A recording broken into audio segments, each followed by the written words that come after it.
Operation സിന്ദൂറുമായി ബന്ധപ്പെട്ട് social മീഡിയയിൽ നടത്തിയ പ്രതികരണങ്ങളുടെ പേരുകളിൽ കഴിഞ്ഞ കുറച്ച് ദിവസങ്ങളായി വാർത്തകളിൽ നിറഞ്ഞു നിൽക്കുകയാണ് മുൻ ബിഗ് ബോസ് താരങ്ങളായ റിയാസ് സലീമും സംവിധായകനായ അഖിൽമാരാരും. വിരുദ്ധ പ്രസ്താവന നടത്തിയെന്ന് ആരോപിച്ച് അഖിൽമാരാർക്കെതിരെ നിരവധി പേർ പരാതിയുമായി രംഗത്തെത്തിയിട്ടുണ്ട്. ഈ സാഹചര്യത്തിൽ ഇവരെയും കുറിച്ച് പറയുകയാണ് സംവിധായകനും നിർമ്മാതാവുമായ ആലപിയാർ അഷറഫ്. ഇംഗ്ലീഷ് തട്ടിവിടുമെങ്കിലും റിയാസ് സലീമിന്റെ തലയിൽ ആൾതാമസമില്ലെന്നും ആട്ടിൻകാട്ടവും കടലയും തിരിച്ചറിയാൻ കഴിവില്ലാത്ത ആളാണ് അഖിലെന്നും ആലപ്പി അഷറഫ് പറയുന്നു.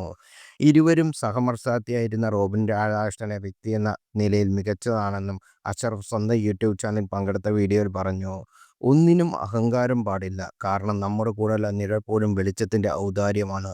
അറിവുകൊണ്ട് മറ്റുള്ളവരെ അവമാനിപ്പിക്കുമ്പോഴല്ല, മറിച്ച് അറിവുകൊണ്ട് മറ്റൊരാൾക്ക് ഗുണമുണ്ടാകുമ്പോൾ നമ്മൾ ശരിക്കും അറിവുള്ളവരായി മാറുന്നത്. ബിഗ് ബോസ് മലയാളം സീസൺ 4 നീതിയുടെയും സത്യത്തിൻ്റെയും പക്ഷത്തു നിന്ന ഡോക്ടർ റോബിൻ രാധാകൃഷ്ണനെ ഏറ്റവും അധികം വേദനിപ്പിച്ച് അധിക്ഷേപിച്ച രണ്ട് ബിഗ് ബോസ് താരങ്ങൾ ഇന്ന് രാജ്യദ്രോഹികളാണെന്ന് മുദ്രകുത്തപ്പെട്ടിരിക്കുന്നു. അതിലേക്ക് കളമൊരുക്കിയ സാഹചര്യങ്ങളും ആ ഷോയിൽ നടന്ന നീതികേടുകളെല്ലാം നമുക്കൊന്ന് കടന്നു ചെല്ലാമെന്ന് പറഞ്ഞുകൊണ്ടാണ് അഷറഫ് വീഡിയോ ആരംഭിക്കുന്നത്. ബിഗ് ബോസ് മലയാളം സീസൺ 7 വരുമെന്ന് അറിഞ്ഞപ്പോൾ ഞാൻ ബിഗ് ബോസ് ഷോയെക്കുറിച്ചും അതിലെ പരാജയങ്ങൾ നേരിട്ട ചില മത്സരാർത്ഥിയെക്കുറിച്ചും പരാമർശിക്കുകയുണ്ടായി. അന്ന് ഞാൻ ബിഗ് ബോസ് താരം റോബിൻ രാധാകൃഷ്ണനെക്കുറിച്ച് പറഞ്ഞത് മല പോലെ വന്ന് എലി പോലെ പോയി എന്നാണ്. എൻ്റെ ഈ വാചകം റോബിൻ രാധാകൃഷ്ണൻ ഫാൻസിനെ വിഷമിച്ചതായി കമൻറ്റിലൂടെ അറിയാൻ സാധിച്ചു. മല പോലെ എന്ന് ഞാൻ ഉദ്ദേശിച്ചത് അദ്ദേഹത്തിൻ്റെ വിജയപ്രതീക്ഷകളെക്കുറിച്ചായിരുന്നു. അന്ന് എല്ലാവരും പോലെ തന്നെ കപ്പും റോബിന് ഉറപ്പാകുമെന്ന് ഞാനും കരുതിയിരുന്നത്.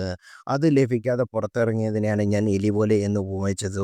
ഒരു കൊടുംചതിയിലൂടെ അദ്ദേഹത്തിനെ പുറത്താക്കിയതെന്ന് അന്നും ഇന്നും ശക്തമായി ആണ്. കപ്പ് ലഭിക്കാത്തത് കൊണ്ട് മാത്രമാണ് ഞാൻ എലിയെന്ന് ഉദ്ദേശിച്ചെങ്കിലും അദ്ദേഹം ഒരു സിംഹരാജാവിനെ പോലാണ് പുറത്തിറങ്ങിയത്. ജനലക്ഷങ്ങൾ നൽകിയ ആവേശകരമായ വരവേൽപ്പിന് അത് ബോധ്യപ്പെട്ടതുള്ളതല്ലേ. ഇതുവരെ ബിഗ് ബോസ് സീസണിനെ അപേക്ഷിച്ച് ഏറ്റവും മികച്ചു നിന്ന സീസൺ 4 തന്നെയാണെന്ന് അതിന് കാരണം റോബിൻ രാധാകൃഷ്ണന്റെ സാന്നിധ്യം തന്നെയാണെന്ന് നിസ്സംശയം പറയാം. 73 ദിവസങ്ങളാണ് ബിഗ് ബോസ് ഹൗസിൽ റോബിൻ രാധാകൃഷ്ണൻ ചിലവഴിച്ചത്. ഇത്രയും മത്സരാർത്ഥികൾക്കിടയിൽ നിന്നും റോബിൻ രാധാകൃഷ്ണന്റെ പെർഫോമൻസ് അത്ര തന്നെ മികച്ചതായിരുന്നു.